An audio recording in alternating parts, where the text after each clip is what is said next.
Fala pessoal, beleza, beleza? Vem chegando que mais um episódio do Jogada do Vozão está entrando no ar comigo, Samuel Conrado, trazendo detalhes sobre os bastidores do Alvinegro de Porangabuçu. E hoje nós vamos falar sobre a meta do Vozão, isso mesmo, que não vem sendo uma dor de cabeça para o técnico Léo Condé.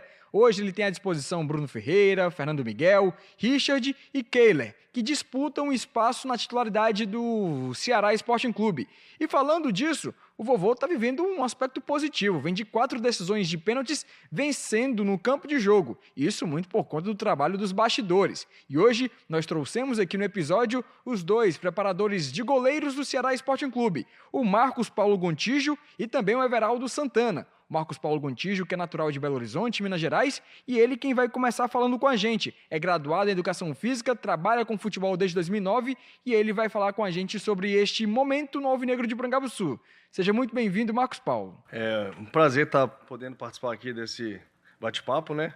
Poder falar um pouquinho sobre o treinamento de goleiro, que é uma especificidade do futebol, poder passar um pouquinho do nosso trabalho lá junto com o Everaldo e poder contribuir um pouquinho na construção do futebol, o torcedor saber um pouquinho como é que funciona a parte de goleiro, que normalmente fica um pouco mais obscura ali, então nós estamos aí para trocar essa ideia, o que a gente puder passar de informação, nós vamos estar contribuindo aqui.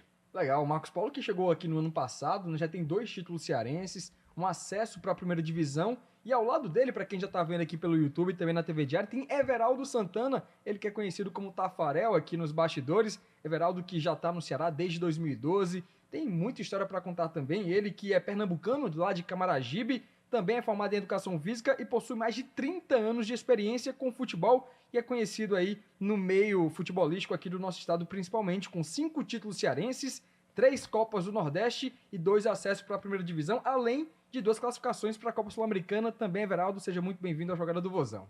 É uma satisfação, né? Primeira vez aqui na casa, poder, como o Marcos falou, falar um pouco, né, da preparação de goleiros, que é uma profissão que é um pouco falada, vista, né? Só lembrado muitas vezes nos momentos negativos. Sim. Então a gente está aqui para poder passar um pouco, né, do que da preparação, né? Só um pouco? É um pouco. Então vamos falar um pouco. Porque a preparação do goleiro é um mundo, não é só. Verdade. A gente não tem como falar somente, né, num podcast desse. E a gente está aqui à disposição para poder esclarecer isso, né? E vamos aproveitar o máximo que possível. Legal demais. Legal demais, porque a gente já recebeu aqui recentemente Renatinho Negrão, Diego Camimura, né? Eles falaram também da preparação do Ceará após essa parada da Copa do Mundo de Clubes, e hoje a gente está recebendo vocês aqui. Para mim é uma grande honra, né, tê-los aqui para poder falar desses bastidores do Ceará, né? Porque o torcedor do Vozão tem interesse de saber como é que tá a preparação do time, como é que estão os goleiros, porque não é uma dor de cabeça para o técnico Léo Condé quando a gente fala hoje de meta, né? Mas antes disso, quero falar sobre o início da carreira de cada um, né? O Marcos é mineiro, passou ali pelo América, passou pelo Cruzeiro, mas como é que foi ali o Marcos, ainda na infância, teve a ideia de trabalhar com esporte e hoje trabalhar como preparador de goleiros? Então, eu sempre fui apaixonado pelo futebol, uma criança, né, como a maioria das crianças brasileiras, e quando eu estava finalizando o meu ensino médio, eu, como amava jogar futebol e já jogava futebol em categoria de base, escola, essa coisa, e eu falei, vou cursar educação física para seguir esse caminho do futebol. Uhum. Então, nessa trajetória, eu entrei no curso de educação física em 2006 e sempre fui focando para essa área do futebol. Então, tudo que vinha de conteúdo, de conhecimento ali da educação física, eu ia sempre voltando para o lado do futebol. E com isso, em 2008, participava de um campeonato universitário e eu tive a oportunidade de começar a iniciar esse trabalho de treinamento de goleiro, que eu era um ex-goleiro, né, universitário. E com isso eu consegui um estágio no Cruzeiro. Na época era o Oscar Rodrigues, o treinador de goleiro lá, junto com o Adilson Batista, né, que era o treinador principal.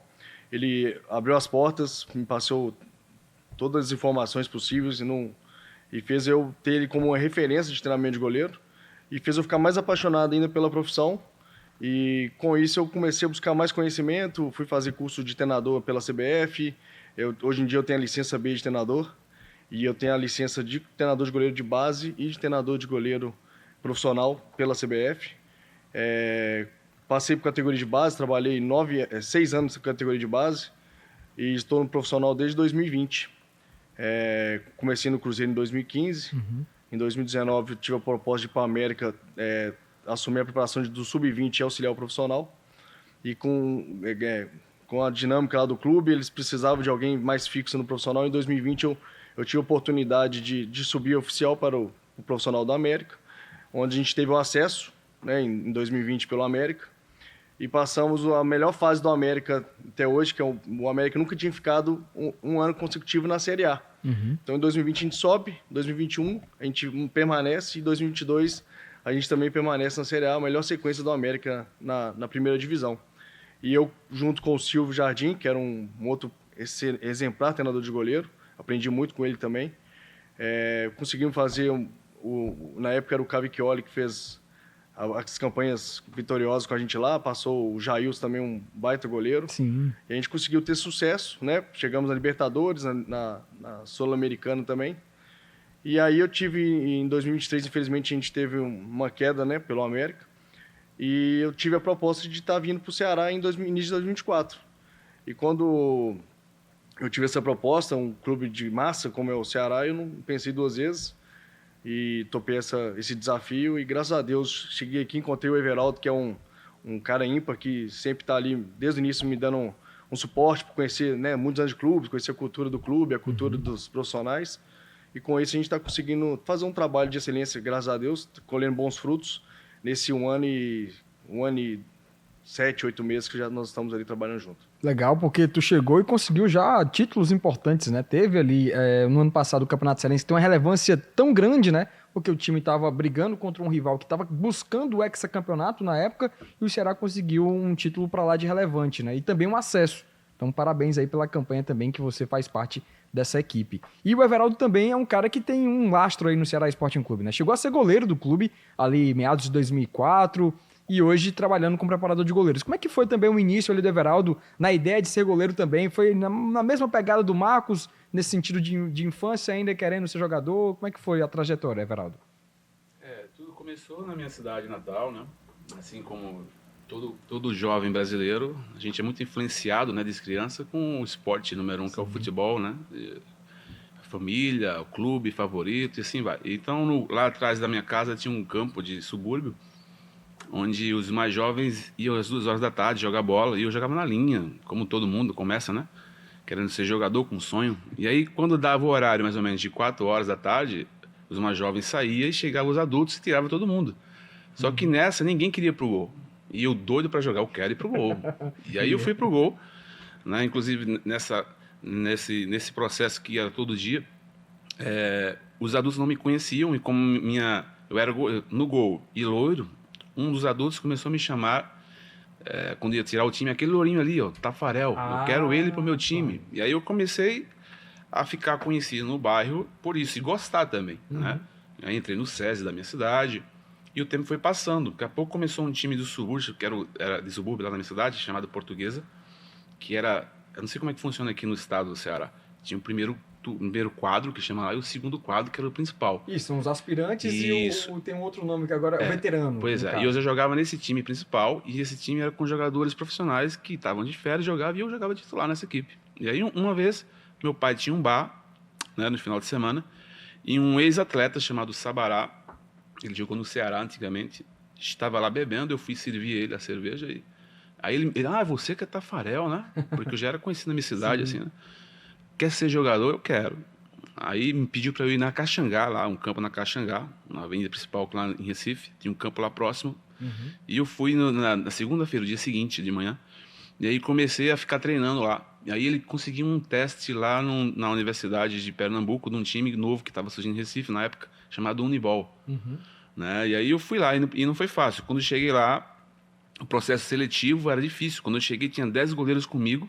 Caramba. E a avaliação era um coletivo. Você ia 2 goleiros, participava 10 minutos, daqui a pouco vai mais 2, mas eu vi, foi mais 2, depois mais 2, mais 2. Vai lá você, o Tafarel. Porque já me apresentaram assim lá. Sim. E eu fui. Quando cheguei, peso também. Tinha que ter um pouco de sorte. Quando eu cheguei lá, aí veio o atacante, entrou comigo sozinho, né? Ele bate a bola, eu espalmei a bola toda errada para frente, sobrou para um segundo homem, ele finaliza de novo, eu espalmei para frente, e na terceira vez eu consegui botar a bola para escanteio. E aí já vem um outro goleiro, me tira, né? Eu acho que tinha uns 5 minutos, o treinador de goleiro chegou para mim assim e disse, olha, pode ficar vindo todo dia.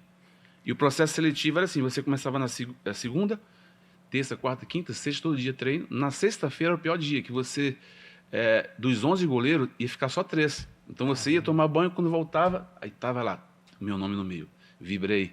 E assim foi um processo de 3 meses, passou muitos goleiros. Na segunda-feira chegava de novo. E ali foi onde eu comecei a trajetória como goleiro, né? E aí comecei no handebol, Paysandu, vim para cá, para o estado do Ceará, para o time do Uniclinic. Sim, na época, cearense, exatamente, era o Vando Cruz, torcedor do Fortaleza. Sim. Né? E aí comecei a rodar alguns clubes aqui, Casa, Já Guarani. era aí na Lagoa Redonda, Era, Campo. na época tinha um CT excelente aqui. Tanto o Ceará como o Fortaleza treinavam lá. Uhum. A clínica da Uniclinic, que hoje já tem lá, Sim. tinha estrutura de ortopedista, todo mundo fazia tratamentos lá de recuperação, entendeu? De recuperação de lesão, tudo era lá. Era uma estrutura fantástica, né? Então, a gente começou aqui no estado e foi depois do Icasa, eu vim em 2004, como você falou aí, para cá, eu estava jogando no Icasa, o cearense, e aí o Lula Pereira me traz para o Ceará, onde aqui o goleiro principal do Ceará na época, 2004, era o Marcelo Silva, pernambucano, muito ágil, as características do Richard, assim. Vem o primeiro ano do Paredão, Adilson, que veio do Atlético, né? Adilson.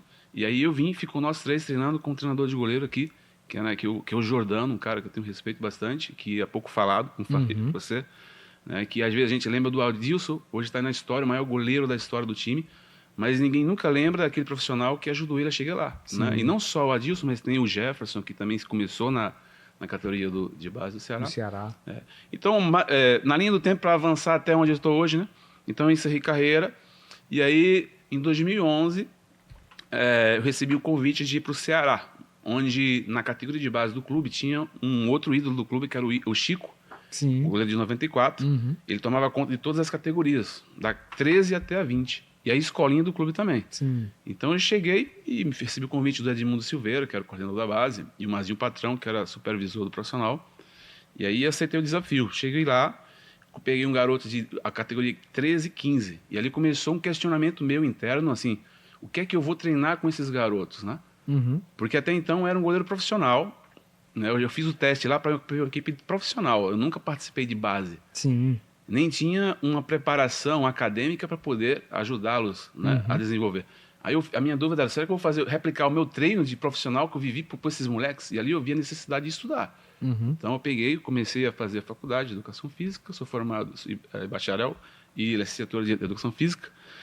Fiz a licença da Argentina, da ATFA, que é a Associação Argentina de Futebol, né, que é reconhecida pela Conmebol, na preparação de goleiros, né, eu tenho essa licença.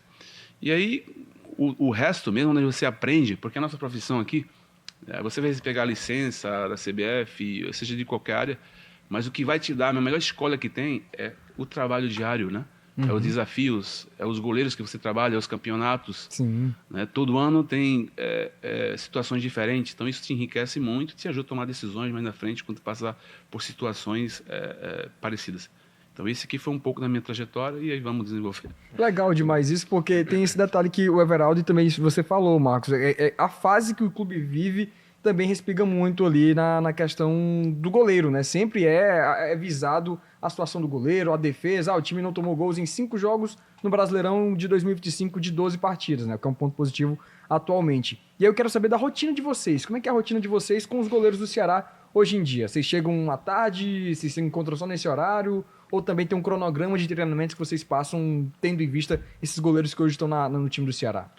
Então, Samuel, a gente normalmente chega no final da manhã no clube e a gente vai estudar, né, como que o goleiro foi no jogo, o que os outros goleiros, eu gosto muito de estudar o que os outros goleiros vêm fazendo para ter sucesso em certas determinadas defesas. O goleiro fez aquela baita defesa, o que ele fez naquilo ali que ele teve sucesso? Então, através desse estudo que eu faço diariamente e aprendi muito isso até com o Silvio Jardim, a gente vai tentando pegar o que ele fez e tenta replicar em nossos treinamentos. Então, em termos de rotina, né, voltando ao assunto, a gente chega ali, vou estudar as defesas que os goleiros fez no Campeonato Brasileiro, no mundo. Depois vamos ter uma reunião com a comissão para saber o treinamento que vai acontecer.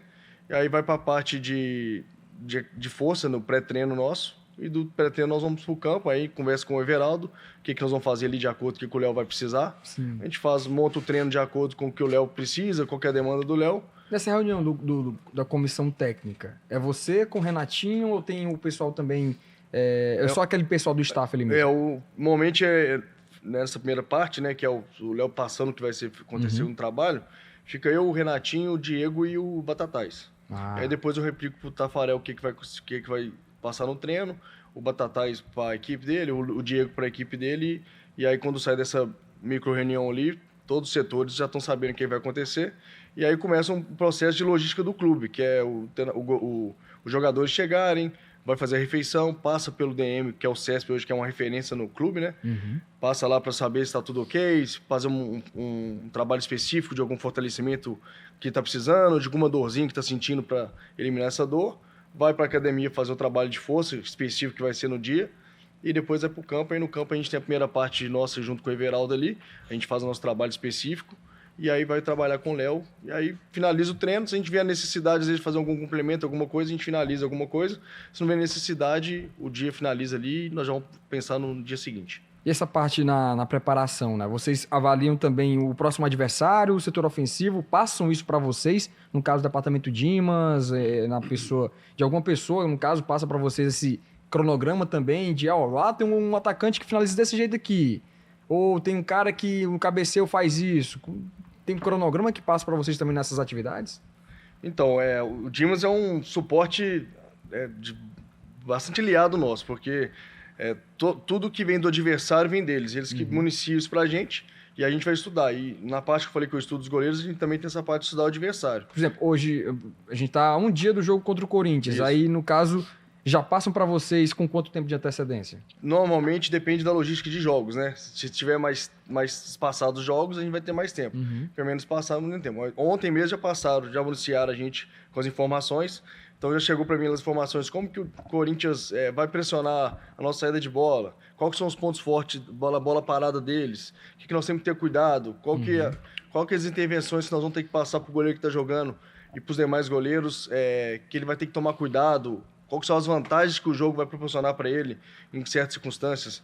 E aí a gente pega essas informações, a gente às vezes, quando tem mais tempo, a gente consegue até replicar em treinamento, às vezes a gente consegue só por uma orientação e junto com o treino do Léo ali, que também passa essa parte de estratégia, já consegue municiar o goleiro e estar mais preparado para o jogo.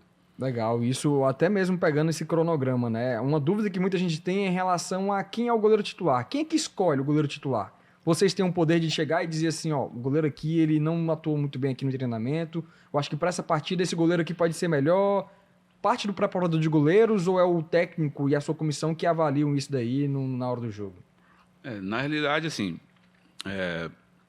o profissional mais próximo do goleiro somos nós. Sim. Então não há ninguém no clube, ninguém, esse é um fato, que vai conhecer o atleta melhor do que a gente. A gente é os mais próximos dele. A questão de treinamento, ele vai ajudá-lo nas questões de técnica, características, potencial que ele tem. Mas o lado, né? Porque a gente está lidando com um ser humano, que tem questões psicológicas, apoio em momentos bons e ruins. Então a gente sabe o tudo todo. Então, quando há uma necessidade de escolha, claro que nós vamos dar a nossa opinião, porque a gente é mais próximo, e a gente tem que ter também o discernimento de saber qual é o goleiro ideal, qual a característica. Até na contratação de um goleiro para um clube, né, seria inteligente, né, de todo o clube consultar o treinador de goleiro, e principalmente aquele que conhece o clube, a história, né, porque mas claro que nós não somos o comandante da comissão técnica. Existe uma pessoa acima de todos lá, que é o treinador. Então a gente aconselha, diz a opção, diz o nosso ponto de vista, mas ele precisa também, como pode dizer, firmar isso, né? Porque se a gente disser, o goleiro exemplo, hoje temos 4 goleiros. Sim. Se eu chegar aqui ou não, quem vai jogar na equipe vai ser o Richard que tem que jogar. Mas se o treinador não quiser, ele vai colocar, porque ele é autoridade. O primeiro nome também, mas isso é até compreensível, porque no momento de revés, de dificuldade, qual é o primeiro nome que vem na cobrança? É o meu ou o dele? É o dele. Então ele tem que ter convicção no que ele está fazendo. E nosso papel é isso, é passar as informações e convencê-lo de que realmente a escolha que a gente está sugerindo é a melhor possível para aquele momento. Né? Isso não quer dizer também que a gente vai dar... às vezes nós avaliamos que o atleta está em plenas condições, é o ideal, mas pode acontecer, porque é um jogo de futebol. Há vários fatores envolvidos, né, que a gente tem que avaliar com muita discernimento, né, para escolher. E às vezes acontece de dar errado no jogo. Né? Mas é assim que funciona. A decisão final sempre vai ser o treinador, Samuel. Não tem jeito. A gente tá ali para dar um suporte pro treinador, passar as características do que a gente acredita, por que a gente acredita naquilo. Nossa, eu acredito nesse goleiro. Eu acredito nesse goleiro, Léo, por causa disso, ele tá ofertando isso pra gente.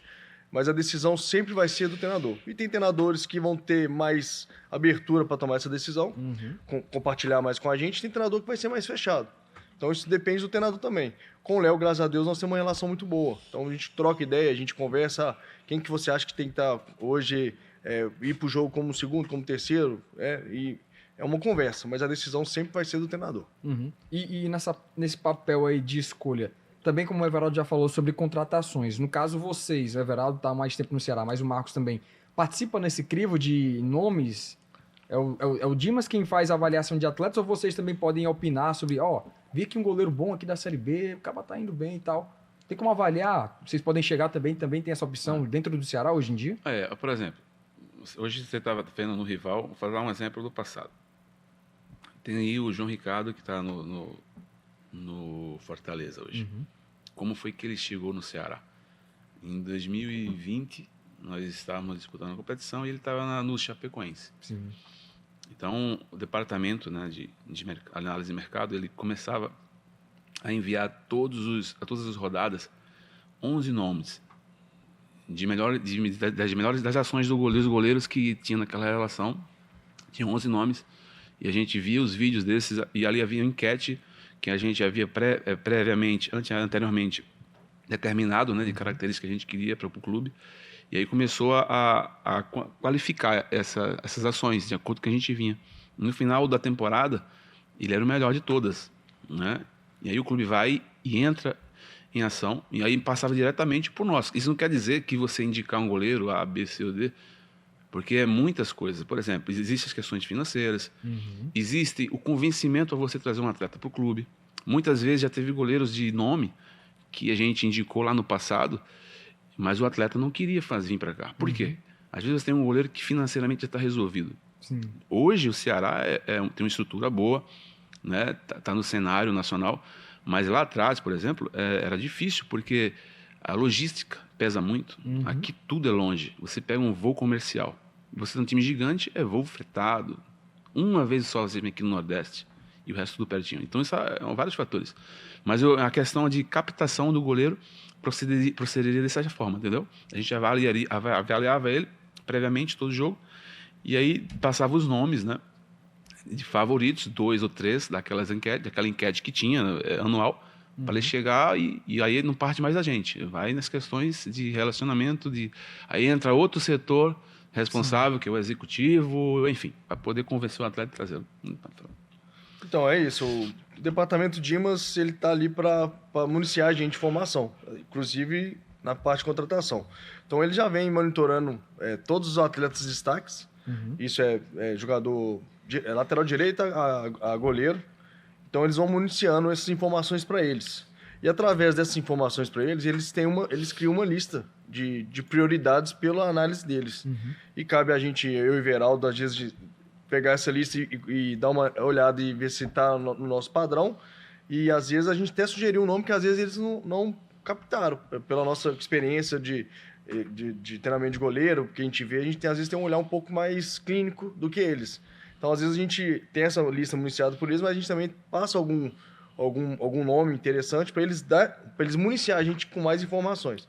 E aí passa pelo setor, que é o João Paulo, que é o coordenador técnico, e através disso a gente toma uma decisão em comum, faz uma lista de prioridades, a prioridade de trazer hoje é esse, a prioridade de trazer o segundo, se não der esse, tem esse. Faz uma lista de prioridades, e aí vem o clube, a parte do Lucas Drubski, junto com o Haroldo e o João, né, o João Paulo, presidente, e atrás desse goleiro e conseguir captar ele ou não, depende das situações financeiras, credibilidade e outros fatores aí, que já é coisa mais de contrato, essas coisas. Perfeito. Vocês, assim, no caso, os goleiros que hoje estão no elenco do Ceará e outras, assim, vocês chegaram a indicar? Teve alguma indicação de vocês? No caso, o Everaldo tá mais tempo no clube. Chegou a indicar um goleiro e ele veio pro clube? De qual você está falando? Desses 4? Não, do geral, da sua história. Da minha história? Aqui pelo Ceará, no caso. Sim, acabamos de citar um exemplo. O João aqui. Ricardo, no caso. Um exemplo, né? Entendeu? Mas às vezes acontece de, por exemplo, acabamos de citar, tem vários nomes, né? Sim. Mas às vezes acontece da gente indicar o nome e o nosso nome não vir.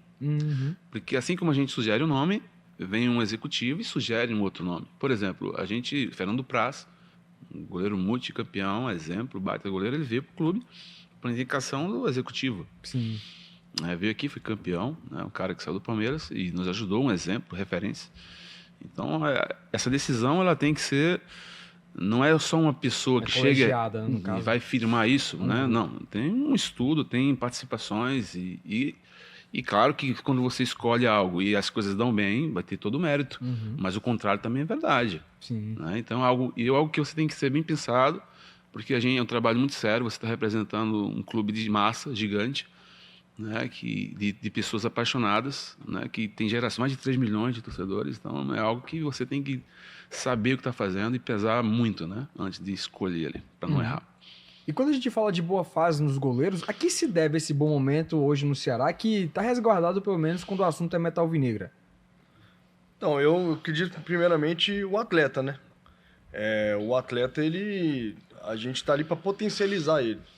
E aí isso vem o atleta que está pronto para ser um potencial, com o nosso trabalho da preparação de goleiro junto com o Everaldo, a gente municia ele e tenta potencializar ele.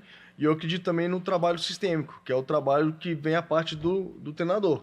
Que a gente consegue, quando a gente consegue alinhar tudo, a tendência desse goleiro ter um destaque maior nas competições vai ser melhor. Então, se a gente conseguir fazer a nossa parte bem feita, alinhado com o trabalho do Léo, que também vai desenvolver o goleiro e o potencial do goleiro em si, a gente vai ter sucesso que nós estamos tendo, graças a Deus. A gente, nesses 2 anos que eu tô aqui, todos os goleiros que entraram, eles conseguiram corresponder à altura.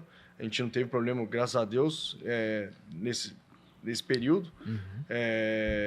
Então, sim, eu acredito muito nisso, né? Nesse multifatorial. Não existe uma receita de bolo. Para mim é multifatorial. E quando a gente consegue unir essas coisas e tá bem encaixado nos detalhes, a gente consegue ter mais sucesso. E qual a característica essencial para ter hoje um goleiro no time profissional do Ceará? Uma característica que diferencia um goleiro profissional no geral, assim, que vocês têm aí de experiência, que diferencia ele de outros profissionais, no caso, no mercado. Vamos lá. No meu caso, assim, eu estou do clube há muito tempo. Né? Eu vou falar da cultura do clube, né? Pelo que eu cheguei aqui e vejo. Vamos, só para exemplificar. Você, da sua ótica como cronista, que assiste jogos e acompanha do Ceará, qual é a reação que você acha que se vier um treinador aqui que mexa totalmente com a cultura do clube? Eu vou começar a sair jogando ali atrás com o goleiro, e aí o time começa a trair o time adversário, e aí a bola vem no goleiro, o cara é pressionado. Qual é a atitude do estádio que você percebe quando acontece isso? Que a bola vem no goleiro e vem um atacante ali pressionando o goleiro, e o time começa a fazer isso e insiste, independente da reação do adversário. Como é que o público aqui reage? Como é que você percebe que isso acontece? O pessoal fica nervoso. Exatamente. Né? Então a cultura local não é assim. Então você vê que para você fazer isso, né, esse perfil de time, esse perfil de goleiro aqui, ele não é prioridade. A cultura do Ceará é um time que marca baixo e transita rápido. Isso é a história do clube. Então nunca houve uma preocupação com um goleiro que venha jogar ali atrás, porque o time, na sua história toda, de 115 anos, né, nunca teve uma forma de jogar assim. Isso também não quer dizer que nós não vamos treinar. O goleiro tem que estar preparado, porque se vier um treinador que exija isso, e às vezes no jogo mesmo, ele vai ter que ter a capacidade de dominar uma bola, de dar um passe, de achar um passe, ele vai sair na frente. Mas o Ceará, enfim, em si, isso não é o primeiro ponto a ser observado no goleiro. O Ceará é um time que na Série A, que ele vai ser protagonista, ou ele vai ser um time que vai ser agredido? Ele vai ser o quê? Ele vai ser agredido. Sim. Então o goleiro do Ceará, ele tem que ser o quê? Ele tem que ser muito bom em defesa de meta. Ele não é aquele goleiro que só pega a bola em cima. É um goleiro que pega bolas difíceis ele vai estar brigando na competição entre os líderes de defesa difíceis. Então, veja algumas características que têm que ser observadas. Outro fator importante, né, que tem que ser levado, isso você pega com o tempo, não vai aprender isso em licença nenhum. Você pega um goleiro de time gigante e traz para o Ceará. Eu vou lá no Flamengo, vou trazer o goleiro aqui para o Ceará. A probabilidade pode dar certo, mas, por exemplo, você está num Flamengo, você é pouco acionado. Geralmente você vai ser muito acionado quando pegar um time do mesmo nível. E no Brasil tem assim, é muito difícil, né? Sim. A maioria você não vai ter participação. Vai vir uma bola, duas. E quando você errar, o seu time vai lá, faz 2, 3. Então o seu erro não teve influência nenhuma no resultado. No Ceará, o goleiro ele vai ser muito acionado. E o seu erro, ele vai custar o resultado final da partida. Verdade. Então, quando você for atrás, tem que ter um goleiro que está acostumado a ser acionado. Então, tem que ter laço de jogo, tem que defender bem a meta, tem que estar ser acostumado a ser muito acionado. Então, por que hoje, no Fortaleza, o João Ricardo, ele está sendo protagonista, foi ultimamente eleito aí um dos melhores goleiros entre os 8. Sim. Um goleiro que, na sua trajetória toda, ele foi muito acionado. No América, time pequeno, veio para cá, e chegou num time que tem na sua frente um time bem montado e estruturado, ele está acostumado a essa situação. Posiciona bem, simplifica. De pressão. Então, veja o exemplo do que o norte que tem que ser feito. Né? Então, na minha visão, é isso. Assim, eu, particularmente, vejo dessa forma. A gente até brinca, né, que o goleiro tem que fazer o gol. Isso. Porque a gente sabe que, nesse momento que nós estamos passando de reestruturação, nós vamos sofrer. Então, o nosso goleiro tem que fazer o gol, que a gente brinca, né? É o milagre que a gente fala. Então, se ele fizer esse milagre, a tendência do Ceará ter um sucesso é maior. Porque pega um time grande, às vezes a bola não vai chegar, ou chega, toma um gol, mas tá fazendo 4, 5. Sim. A gente sabe que o nosso ali é o bem feitinho, bem organizado, bem trabalhado, que a gente vai conseguir fazer um gol e a gente tem que tentar evitar o mínimo de erro lá atrás. E, quando possível, ainda fazer um milagre, que é o que a gente brinca. O goleiro, você tem que fazer gol. E aí fica nisso aí. O legal disso, porque o Everaldo falou, e também você está concordando, é que aqui mesmo na cultura cearense, quando a bola recua pro zagueiro, pro goleiro, a galera já fica chateada, né? Já começa a esculhambar ali, pô, joga pra frente, não sei o quê. Cultura local. E é muito invocado isso, né? Como a gente tá vendo hoje em dia, a ideia de ter um goleiro que saiba jogar com os pés, né? No Ceará, de fato, você vai parar pra pensar, não teve por conta disso. Não, né? teve um sim que se destacou bastante, inclusive saiu do Ceará por isso, e chegou à seleção com o Everson. Sim, exatamente. Inclusive tem o porquê que ele começou essa história, mas isso mais à frente a gente... Não, mas pode falar agora, o Everson que é um baita goleiro também, né, que é um goleiro que sempre quando vem aqui tem um carinho da torcida alvinegra, né, a raiva da torcida rival, no caso muito do grato Fortaleza. pelo clube, mudou, foi o clube que mudou ele de patamar, né? O Ceará, no caso? Isso, porque o Everson... Ele começou junto com o Richard no São Paulo, na base. É a mesma geração ali, praticamente. Estudavam juntos. Inclusive, o Everson é casado com a professora em inglês dele, do Richard, na época, né? Caramba. E aí ele sai de lá e vai para o Guaratinguetá. E lá ele encontra o Jailson, lá no Guaratinguetá.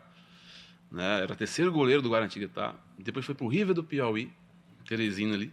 Sim. De lá vai para o Confiança. E no Confiança ele consegue jogar a Série C, se não me estiver enganado, e Copa do Brasil contra nós aqui, se não estiver enganado. E ali Copa do Nordeste também, ele Copa do Nordeste, muito bem, contra Fortaleza. Então, as atuações dele no jogo do PV chamam muita atenção. O executivo, na época, o Diego Serri, que hoje está no Bragantino, ele chamou a gente à parte e começou a falar. Porque na época nós tínhamos no clube aqui, era o Luiz Carlos, que foi campeão da Copa do Nordeste, e o Thiago Campanaro, do Vasco, batia falta. E aí trouxe o Everson para cá. E o tempo passa, a equipe mal, faltava... Naquele período, só para resumir, que a gente estava brigando para não cair para a Série C, que o Lisca veio. Tivemos um período de treinamento de 17 dias. E aí, na primeira conversa que eu tive com o Lisca, ele vem perguntando sobre os goleiros. Aí eu falei que o Luiz Carlos, ele era ídolo da equipe, defendia muito bem a meta, reposição espetacular, botava onde queria ali. Mas tinha algumas certas dificuldades, né?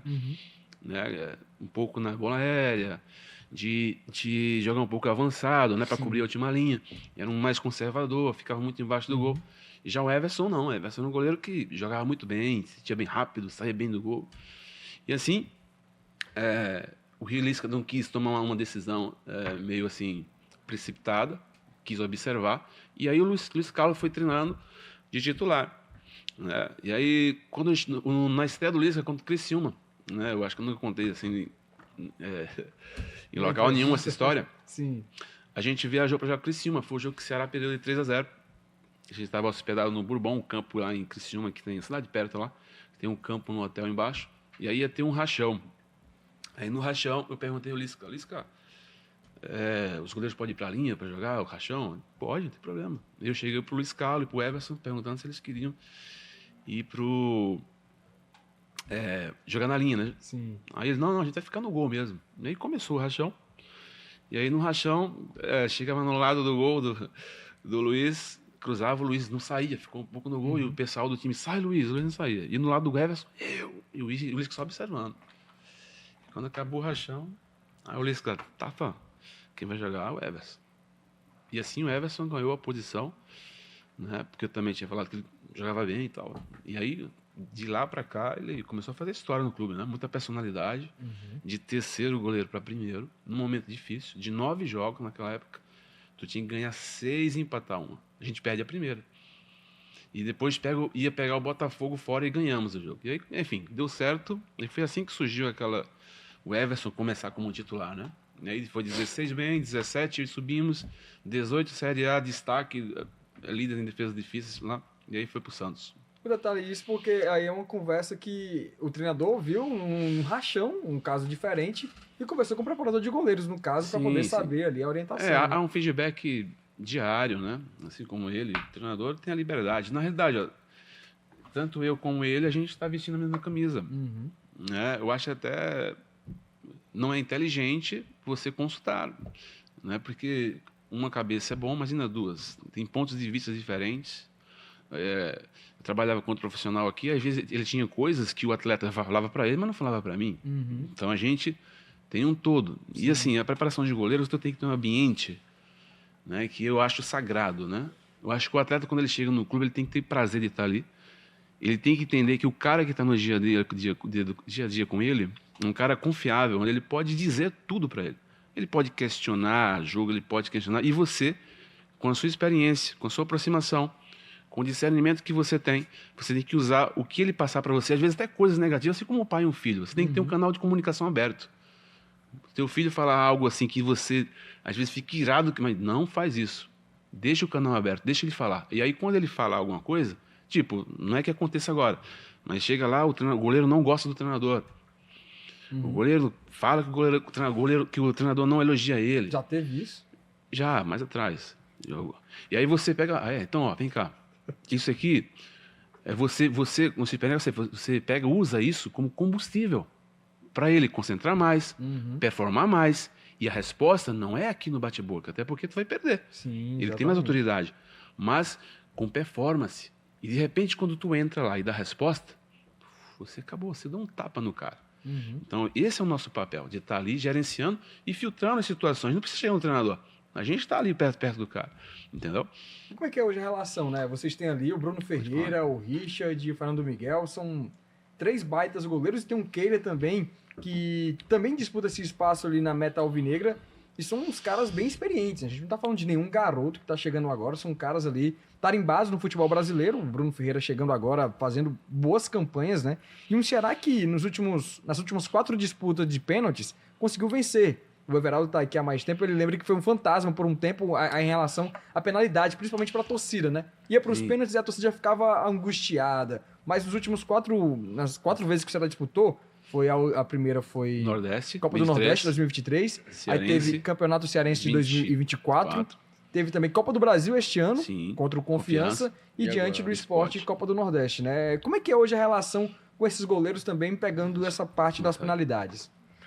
Então, eu cheguei no clube, Samuel, e o Dimas, acho que junto com o Tafarel, já tinha uma maneira de analisar, já tinha um relatório bem rico, e eles me passaram esse relatório. Quando eu cheguei, eu coloquei alguns pontos que eu acho interessante nesse relatório, e aí isso aí municia a gente para a gente ter uma tendência a sucesso.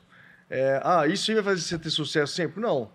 Mas com esse relatório que o Dimas cria para a gente ali, o departamento de análise, que é o Alcino, o André Maranhão e o Renato, eles criam um relatório rico de informações para a gente. E aí eu tenho uma particularidade que eu gosto de estudar algumas vertentes ali, não vou falar o cereja do bolo, Não, bolo fica à aqui, a vontade, cereja. você pode falar. Mas assim, eu tenho uma particularidade que eu gosto de estudar algum tipo de vertente, de variáveis ali do batedor. Sim.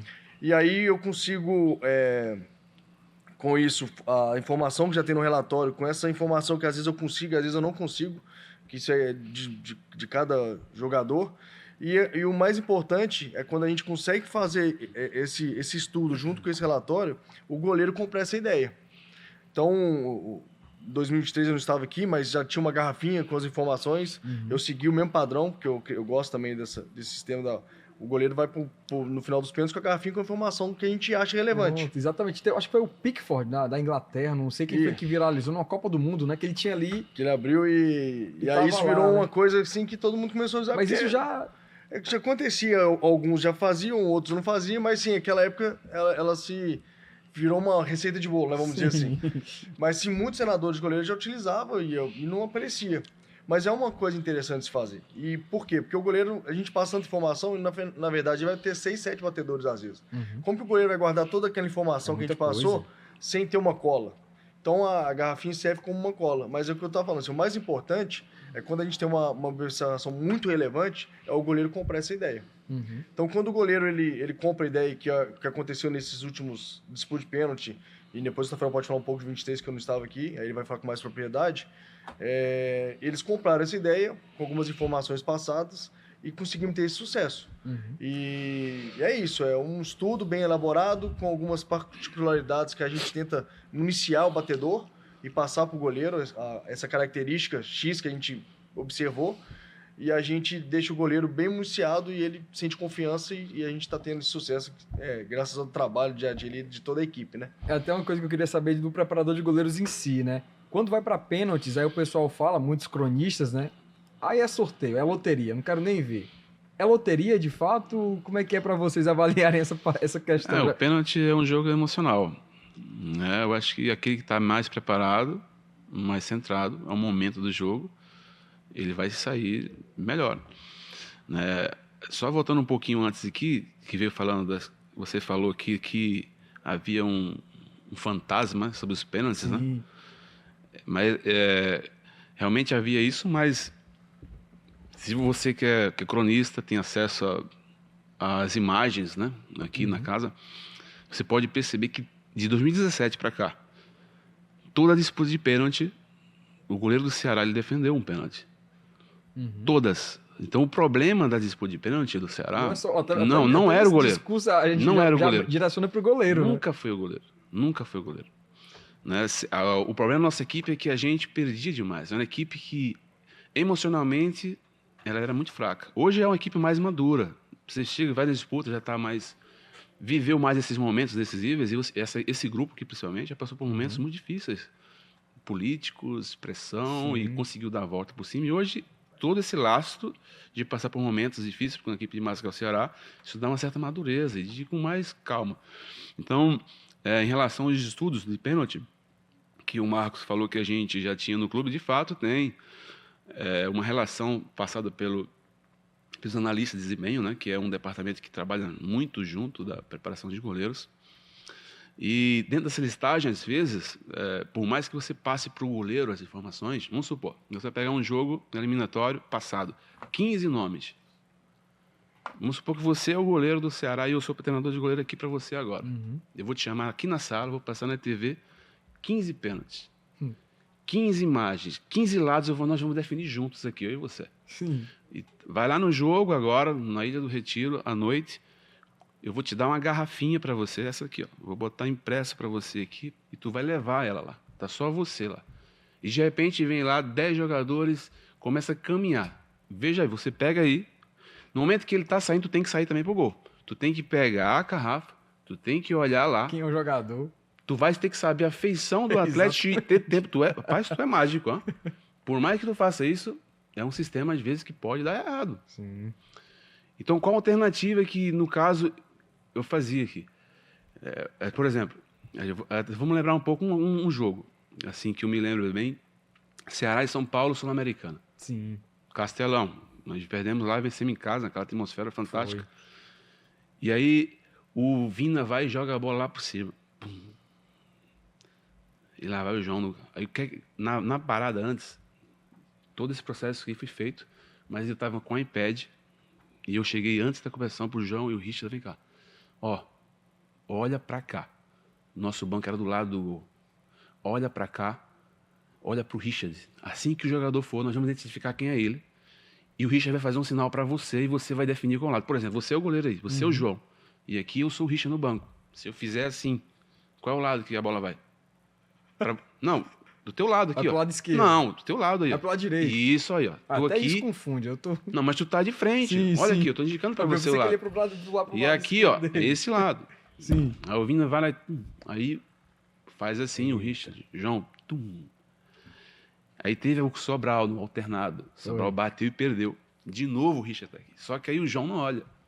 Nossa. E o lado que foi indicado era o lado que o cara bateu. E ele definiu a partida. Às vezes até nisso, por mais que você estude, por mais que você tenha a alternativa A, da garrafinha, alternativa B, que a gente passando informação, porque às vezes num jogo normal, vai jogar Corinthians agora. Faz tudo isso. 4 nomes, é fácil de identificar. Mas um jogo alternativo Bahia, aí é outra coisa. Eu não posso jogar isso só para um goleiro. Tem que ajudar ele. Foca no jogo, velho. Vocês já estão pensando no Bahia também? Em caso for para eliminatórias, penalidades, vocês treinam diariamente com os goleiros? Como é que é? Não, aí vamos falar agora. Né? Bahia é outra coisa, né? Mas não tem nem data ainda. Tem nem data ainda. Na realidade, a gente tem que viver jogo a jogo. Sim. O mais importante agora é o Corinthians, depois é o Inter. E assim vai. Acho que o ponto importante que o Tafarel está falando é o seguinte. A gente faz isso, municia ele e a decisão final é dele. Então, teve circunstância, nem pênalti cobrado durante o jogo, que o relatório indicava que o X jogador ia bater cruzado. E tava assim, tendência de bater cruzado. Na hora da decisão, o goleiro resolveu pular chapado, na bola chapada. E foi gol do adversário. E já teve vice-versa também. Do relatório estar cruzado, Sim. pela tendência da estatística nossa, e o goleiro mudou e pegou o pênalti. Então, assim, isso não tem não tem esses bolas. A gente tenta municiar o atleta para ele estar mais preparado para aquela ação. E aí vem essas vertentes, que aí a decisão final é dele, não tem jeito. Ele tem que se sentir confortável, porque às vezes a gente fala até muito isso, um feeling dele ali, às vezes, tá sentindo o jogador, como o jogador tá, o jogador tá cansado, o que eu vou fazer? Vou mexer com ele aqui, mexe com o jogador, sente a pressão, sente que o jogador tá nervoso bater a cobrança. Isso o goleiro consegue perceber às vezes. E às vezes isso interfere na tomada de decisão dele na hora ali também. Até eu acho que foi a entrevista que o Everaldo deu pro GE falando sobre o Mano Machuca, que em 2024 Sim. vocês não tinham Exatamente. ali ele na Eu tava estudo. acompanhando aí vem o Machuca, um jogador desconhecido. Vocês não gente. sabiam, né? E não tinha um lado. E ali entra a parte da intuição do goleiro. É o momento do jogo. O Richard induziu ele, brincou com ele naquela... Depois de hoje é pouco menos, né?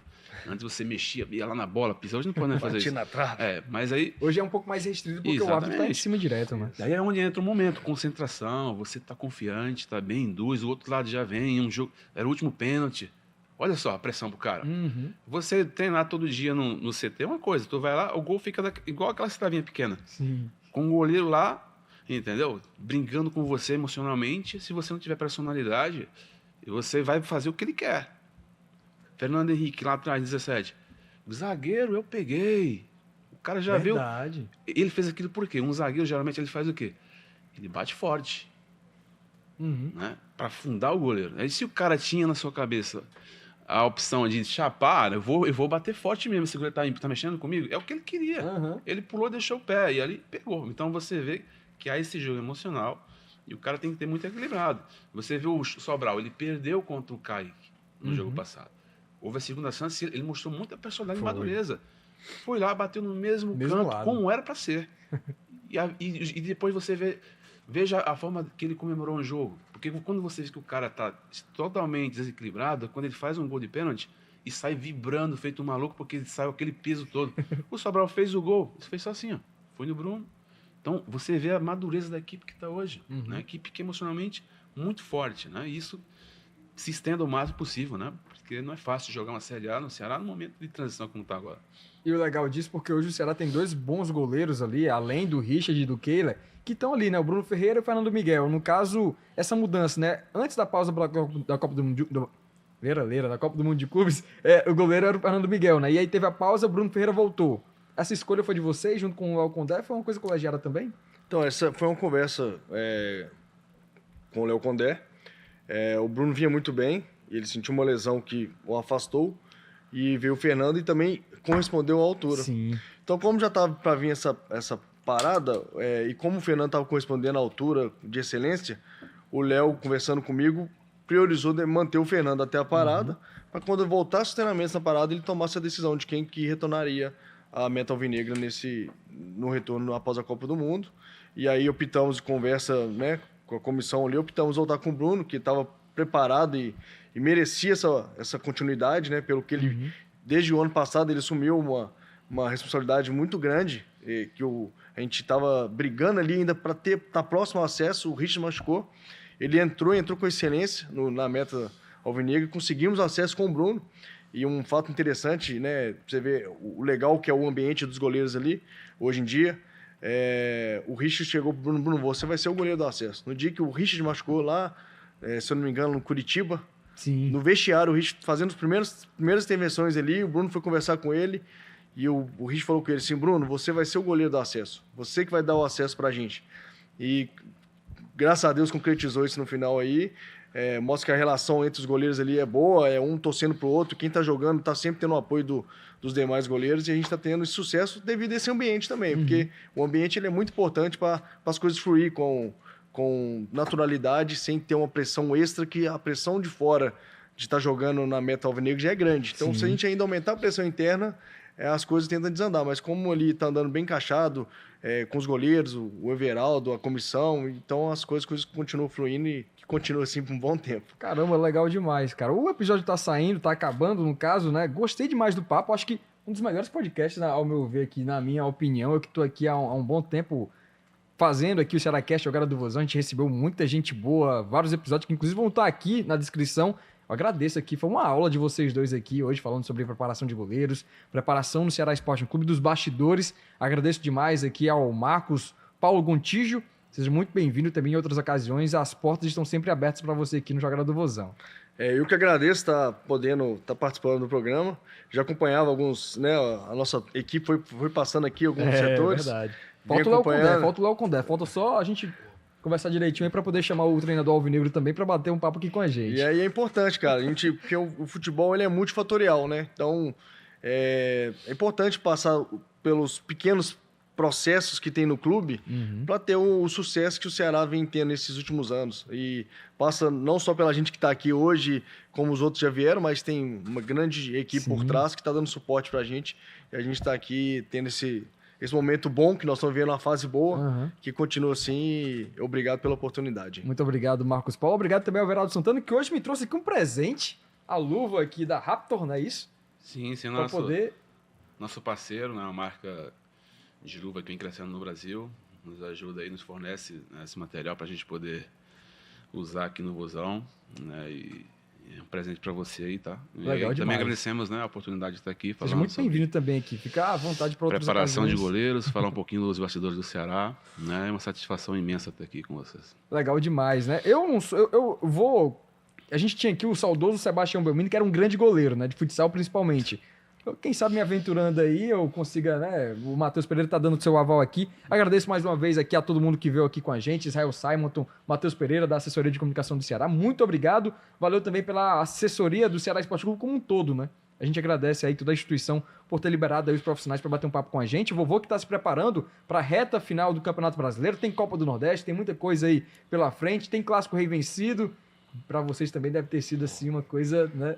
Um peso a mais aí tirado das costas. Mas vou deixando aqui um abraço. Muito obrigado a todo mundo que acompanhou aqui o Jogada do Vozão neste episódio. Deixa o like, compartilha com os amigos. Você sabe, toda quinta-feira, às 8h30 da noite, um episódio novo na tela da TV Diário. Aos domingos, na Rádio Verdinha. E você acompanha aqui com a gente. Um forte abraço e até a próxima, pessoal.